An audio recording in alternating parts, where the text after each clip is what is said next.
more info, please subscribe and click the notification bell. Our topic for today is about strategic plan. Now let's start with the objectives. Here's our main objective. First, articulate the value, plan to plan, start where you're at, engage your community, enroll your staff, dream big, narrow your focus, be specific, take action, align resources, implement the plan, and report on progress.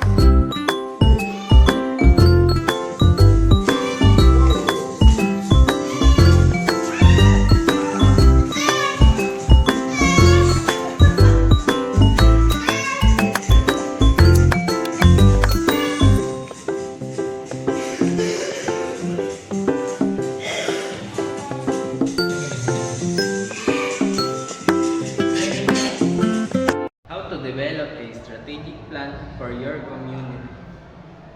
Articulate the value. No matter who initiates the plan, before you get started, you need buy-in from all parties. Make sure everyone involved understands why a strategic plan is necessary and how it will be developed and implemented. It's essential to communicate your purpose to build trust between staff and elected officials and between the organization and the community.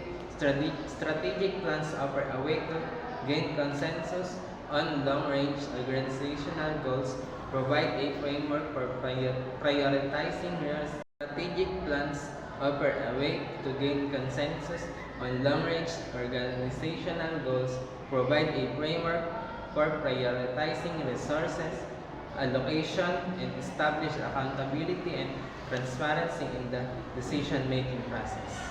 Plan to plan. Strategic planning is highly visible, so you'll want to make sure you have a detailed design for the strategic planning process itself. Start by identifying information needed to provide context for the strategic decision. How, when, and where you will be soliciting the perspective of the community, elected officials, partners, and staff, and how you will track and report on progress. Determine how the plan will be disseminated and what audience you need to reach. Be deliberated in how the plan will align with other management tools such as the budget, agendas, and employees' performance evaluation. Start where you're at. Most planning processes begin with an environmental scan or situational analysis. Identifying financial and economic trends, development projects, demographic shifts, and other project impacts are official for creating a shared understanding of the current circumstance. Other elements might include anticipated legislative impacts from state and federal agencies, potential technology disruption, or social issues identified in the community. A great approach is a pest analysis, identifying the political, economic, social, and technological factors affecting the community. Engage your community. Ideally, strategic planning involves a robust public engagement process. When you engage your community with surveys and other types of tools, the results may surprise you. Some communities will use a simple SWOT analysis, asking for strength, weakness, opportunities, and threats, or an open-ended online survey of community issues. Others will generate lists of known issues and ask residents to rank them according to perceived importance. The most comprehensive approach. Engage your stakeholders in person at facilitated vision workshops or town hall meetings. This approach will developing a strategic plan may take a little extra effort and time, but it helps leads understand what is important of the community. Enroll your staff. Involve staff in the development of the plan early on by understanding their issues, concerns, and ideas for programs and initiatives to address known problems. When people are asked to participate in something, they are more likely to buy into the resulting plan. When your staff sees their ideas have been considered and maybe even incorporated, they'll be more invested. Ask questions like, what are the issues we're facing and what are the strengths and weaknesses of the organization. Dream big. You've identified the need for a strategic plan, analysis the environment, and engage key stakeholders. The next critical step is to articulate where you're expecting the plan to accomplish. This is generally done in a workshop with elected officials where the vision, priorities, and goals are tested out.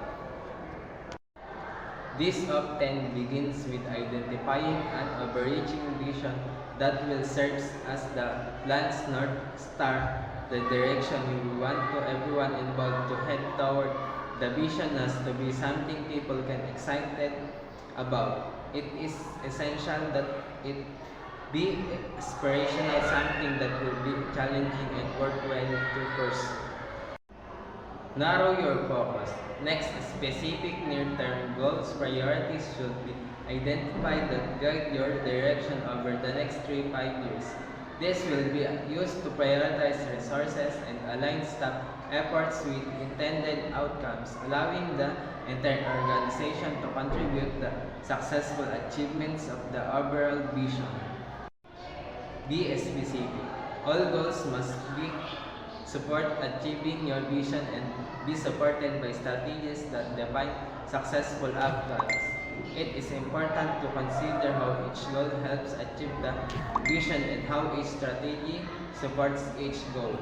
When developing a strategic plan, keep in mind that almost all strategic plans have big, far-reaching goals like improving public safety. But the rubber hits the road when you get specific with your strategies.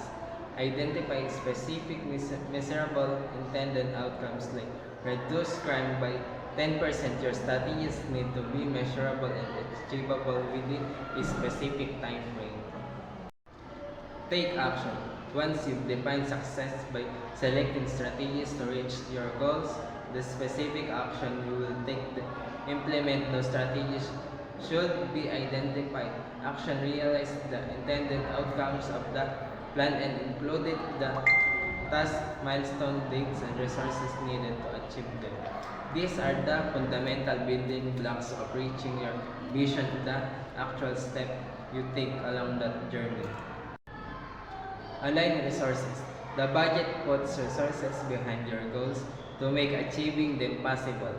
A former manager I work with will say that the budget operationals, the strategic plan, each action requires resources, people, money, or materials to implement.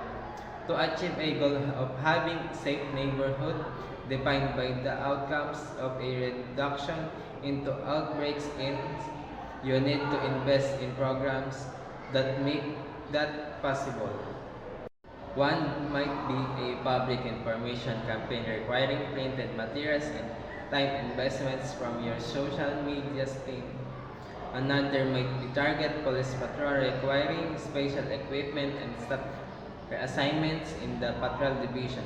Whatever resources are required to complete the action must be included in the budget. Implement the plan and report on progress. After the strategic plan is adopted and the budget approved, your team will start to implement the actions contained in the plan. To ensure that they stay on track, dashboards and periodic reports need to be established to information elected officials and the community on progress. This will reinforce trust in the process and allow the organizations to make mid-course connections with things don't unfold as predicted. The key takeaway throughout pre-planning, stakeholders engagement, and finalizing your strategic plan is to manage the process and not be managed by it. City managers need to be steering the ship at all times. Your strategic plans need to become an engagement tool to manage the entire organizations. Having and implementing it effectively is necessary to make the plans happen. According to Kevin has spent more than 20 years working for the cities of Coral Springs, Florida and Reno, Nevada, specializing in administration, budget, strategic planning, performance management, process improvement, and communications. He also serves as a local government consultant where he provides more than 200 strategic planning, performance management, organizational assessments projects to 142 cities, countries, and districts across the U.S. Strategic planning is written by Kevin Natsu.